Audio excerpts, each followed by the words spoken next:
In the aftermath of the horrific assassination of our holy martyr Charlie Kirk, many people on the left are claiming that President Trump has an obligation to tone down his rhetoric and be a great uniter. Now, President Trump has been a uniter. He's been probably one of the greatest uniters in American history. And he did say that just like Charlie advocated nonviolence, that is how we have to remember Charlie. But that doesn't mean that we sit and hold hands and say, did President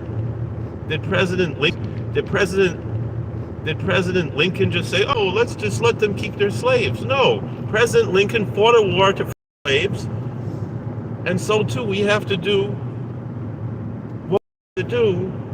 And it's amazing what President Lincoln did, because he didn't go and hang all of the people who were traitors to our country. He gave a path of redemption. He didn't say, like Hillary Clinton, that any human being is deplorable and unredeemable. And so too, the message of the movement is that everyone can be redeemed. Everyone has a possibility to be better. And that's basically the answer that we have, that I want to offer here. I'm going to lose reception soon. But that's basically the answer that what I have here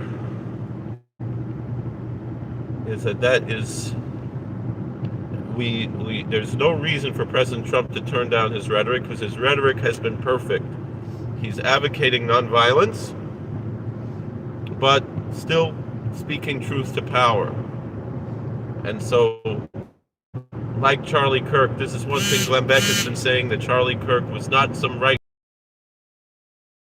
Charlie Kirk was a civil rights leader. And so too President Trump is a civil rights leader. And of course the Democrats are trying to fight him. The Democrats have been trying to fight freedom in this union since the 1820s. And they've never changed. And this whole myth that the party's flipped is nonsense. I'm sorry, I'm going to lose reception. Thank you for watching. God bless. Please like, share, and subscribe, comment. We'll see you later.